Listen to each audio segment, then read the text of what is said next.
لا حول ولا قوة إلا بالله العلي العظيم حسبنا الله نعم الوكيل نعم المولى ونعم النصير لا سيما بقية الله في الأرضين الصلاة والسلام والتحية والإكرام على الرسول المسدد والمصطفى الأمجد والمحمود الأحمد حبيب إله العالمين أبي القاسم محمد اللهم صل على محمد وعلى محمد وقائد الغر المهجلين يعصوب الدين زين العابدين أزهد الزاهدين أمير المؤمنين إمام المتقين الذي دينة المحراب والمنبر ساقي سلسبيل والتسنيم والكوثر فاتح بدر وحنين وخيبر قاتل مرحب وانصر الذي عين الله وجه الله سر الله لسان الله صبغة الله آية الله كلمة الله علم الله باب الله حبل الله جنب الله يد الله آية الله غالب كل غالب مطلوب كل على طالب عاني علي بن أبي طالب اللهم صل على محمد وعلى محمد المظلومين ولعنة الله على أعدائهم أجمعين أما بعد فقد قال الله تبارك وتعالى وقوله الحق بسم الله الرحمن الرحيم قل كفى بالله شهيدا بيني وبينكم ومن عنده علم الكتاب صلوات اللهم صل على محمد وعلى اس سے پہلے گفتگو کا آغاز کروں اللہ سے گزارش ہے کہ ایک مرتبہ سورہ الحمد اور 3 مرتبہ سورہ اخلاص کی تلاوت فرما کر مرحوم مقبول محمد رفیق ابن حامد حسین تیسری بانو بنت مرتضیٰ حسین مرحوم کی روح کو احسان کروں.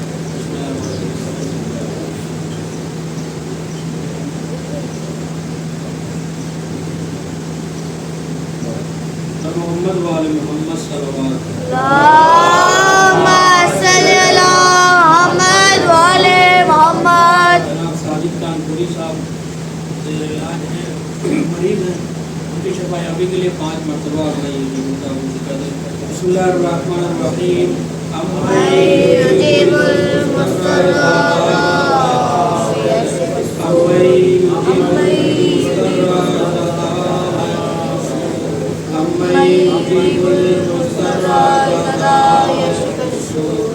أمن يجيب المضطر إذا دعاه أمن يجيب المضطر إذا دعاه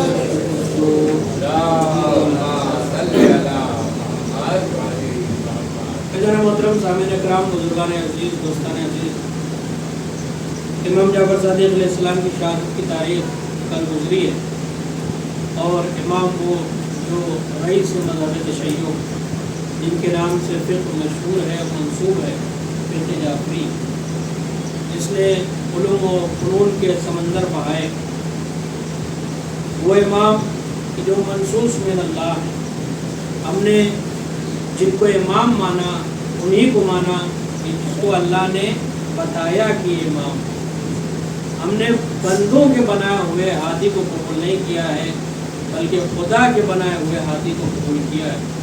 لہذا بندوں کے بنائے ہوئے میں اور خدا کے بنائے ہوئے میں بنیادی فرق یہ ہے کہ جب بندہ کسی کو بناتا ہے تو اس کے اندر کمی اور کجی اور خامیاں ہوتی ہیں مگر جسے خدا بناتا ہے اس کے اندر کمی اور کجی اور خامیاں نہیں ہوتی.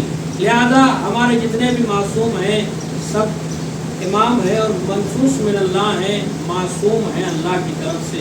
ان کے اندر کبھی بھی خطا کا شائبہ نہیں ہے چاہے وہ بچپنے کے عالم میں ہو چاہے جوانی کے عالم میں ہو چاہے ضعیفی کے عالم میں ہو چاہے زندگی کے کسی بھی مقام پر ہو وہ جو ہے محفوظ عن الخطا ہیں.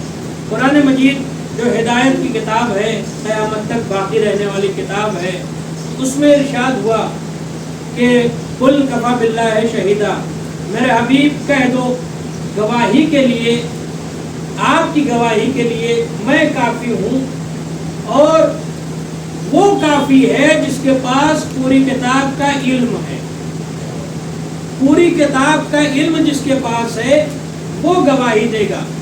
آپ دیکھیں کس کی گواہی دینی ہے حضرت کی گواہی دینی ہے.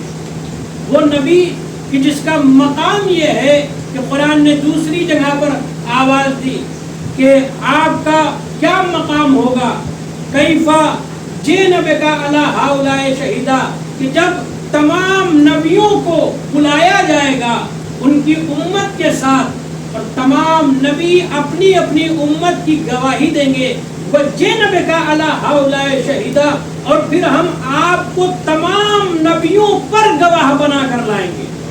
دیکھیں مقام مصطفیٰ دیکھیں کتنا بلند ہے۔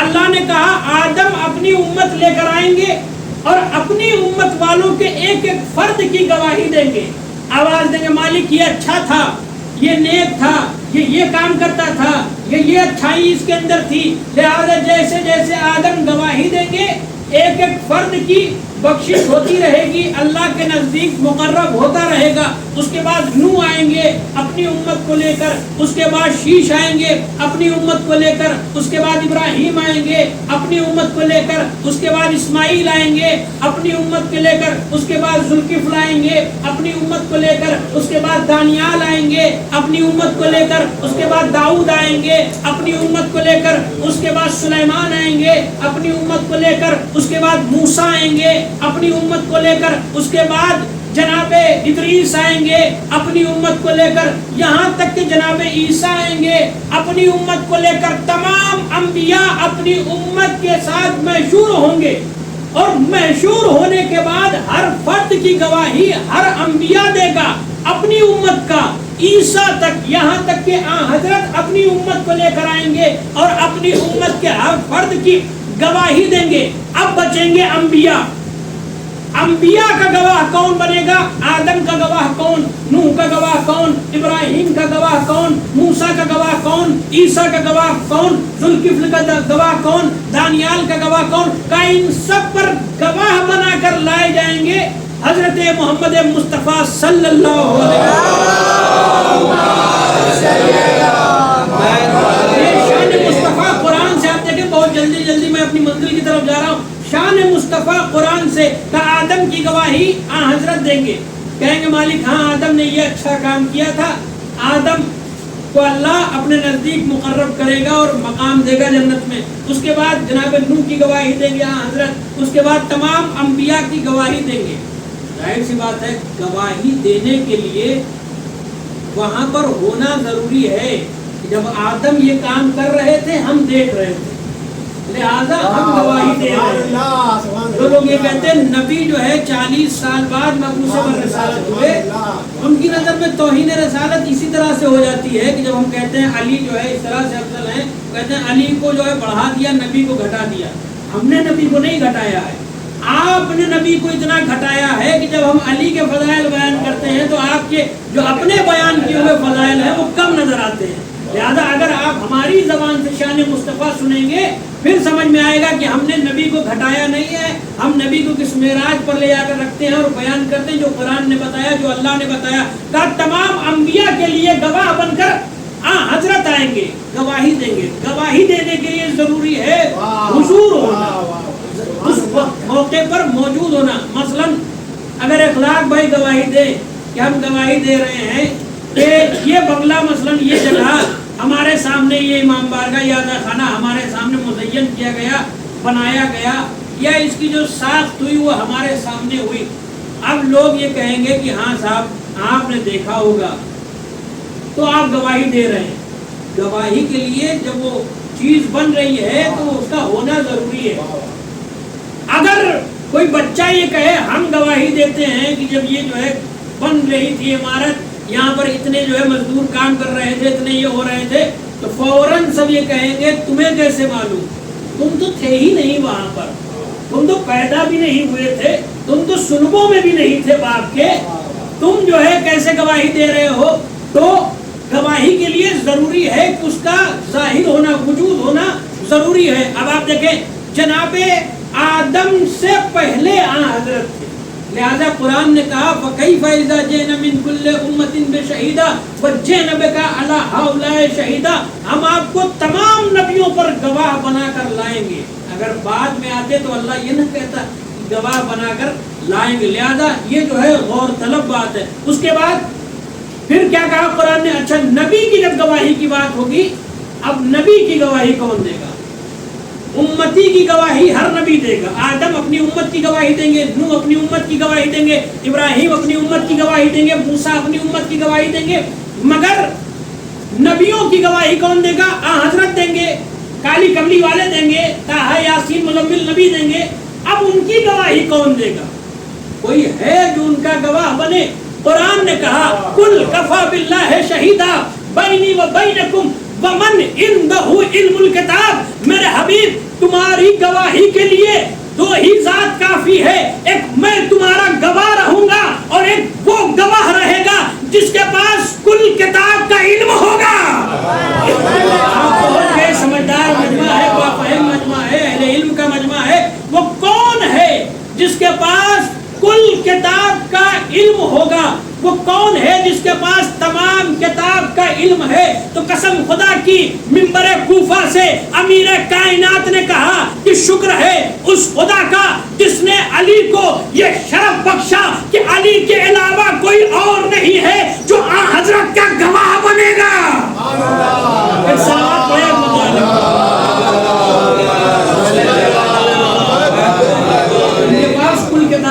بس آخری بات, کل کتاب کا علم ہے. جس کے پاس کل کتاب کا علم ہوتا ہے, پوری کتاب کا علم ہوتا ہے, اس کی منزلت کیا ہوتی ہے؟ جناب سلیمان ایک روز دیکھتے ہیں کہ ان کے اوپر دھوپ آ رہی ہے, سورج کی تابش ان کے اوپر آ رہی ہے. جناب سلیمان نے کہا کہ کیا ہوا؟ میں ہدہد کو نہیں دیکھ رہا ہوں, پرندے کو, وہ کہاں چلا گیا؟ اگر وہ آئے گا تو میں اس کو ذبح کر دوں گا, قیمہ کر دوں گا, اس کے پروں کو نوچ دوں گا, اسے سزا دوں گا. مگر یہ کیوں میرے پاس کوئی اچھی خبر لے کر آئے تو میں اسے چھوڑ دوں گا. اب جو ہے ہدہد پرندہ آیا, کہا کہاں رہ گئے تھے؟ ہدہد نے کہا کہ میں فلاں جگہ سیر پر گیا تھا, میں نے دیکھا فلاں وادی میں ایک عورت ہے جو حکومت کر رہی ہے, اور اس عورت کے آگے تمام مرد سربسجود ہیں, سجدہ کر رہے ہیں, اور اس ملک میں اس کی حکومت ہے. اس کے پاس ایک تخت ہے جس کے اوپر وہ جو ہے بیٹھی ہوئی ہے اور وہاں سے حکومت کرتی ہے, اور تخت کی خاصیت یہ ہے کہ وہ ہوا میں پرواز کرتا ہے. اب جیسے جناب سلیمان نے تخت کی اتنی تعریف سنی, آواز دی کون ہے وہ تخت میرے پاس لے کر چلا آئے. تو اب جنوں میں سے ایک جن کھڑا ہوا, اس نے کہا کہ آپ کا یہ دربار ختم نہیں ہوگا, لوگ اپنے اپنے گھروں تک نہیں جا پائیں گے, میں اس تخت کو لا کر آپ کے قدموں میں ڈال دوں گا. جناب سلیمان نے کہا بہت وقت لے رہے ہو, اس سے کم وقت میں کوئی ہو تو کھڑا ہو جائے, لا سکے.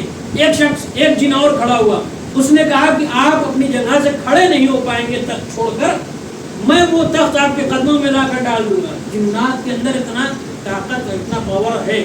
اب جو ہے جناب سلیمان نے کہا تم بھی بڑا وقت مانگ رہے ہو, کوئی ہے جو اس سے پہلے لا سکے؟ تو ایک شخص کھڑا ہوا جس کا نام آصف ابن برقیہ تھا. قرآن نے کہا ومن عندہ علم الکتاب, کہ ان کے پاس کتاب میں سے بعض کتاب کا تھوڑا سا علم تھا. من بازیہ کا ان کے پاس کتاب میں سے تھوڑا سا علم تھا. علم من الکتاب, علم من الکتاب کا ان کے پاس کتاب میں سے تھوڑا سا علم, من باز یعنی تھوڑا سا علم تھا آصف ابن برقیہ کے پاس. تو انہوں نے کیا کیا کہ چشمے زدن سے پہلے, یعنی پلک جھپکنے سے پہلے, اس سے پہلے کہ سلیمان کی پلک جھپکتی, تخت بلقیس لا کر آصف ابن برقیہ نے سلیمان کے قدموں میں ڈال دیا. یہ پاور, یہ قدرت, یہ طاقت ان کے پاس کہاں سے آئی؟ کہا کہ قرآن نے کہا ان کے پاس کتاب کا تھوڑا سا علم تھا. علم من الکتاب, کتاب میں سے تھوڑا سا علم تھا. لہذا آصف ابن برقیہ نے چشمے زدن سے پہلے تخت بلقیس کو لا کر رکھ دیا. آصف ابن برقیہ افضل کس طرح سے ہو گئے؟ جو لوگ یہ کہتے ہیں علی کے بعد علی سے پہلے فلاں ہیں, علی سے پہلے فلاں ہیں, علی سے پہلے فلاں ہیں, لہذا یہ تین علی سے افضل ہے, اس کے بعد علی کا نمبر ہے. علی وہ ہے کہ جو سب سے افضل ہے. کہا کہ جنات سے افضل انسان کیسے؟ کہا آصف ابن برقیہ جنات سے افضل ہو گئے کس وجہ سے؟ اس لیے کہ ان کے پاس تھوڑا سا علم تھا. تو بھیا جس کے پاس تھوڑا سا علم ہو وہ جناتوں سے افضل ہو جاتا ہے. اب وہ آصف ابن برقیہ تھے جن کے پاس تھوڑا سا علم ہے, مگر علی اس ذات کو کہتے ہیں جس کے پاس تھوڑا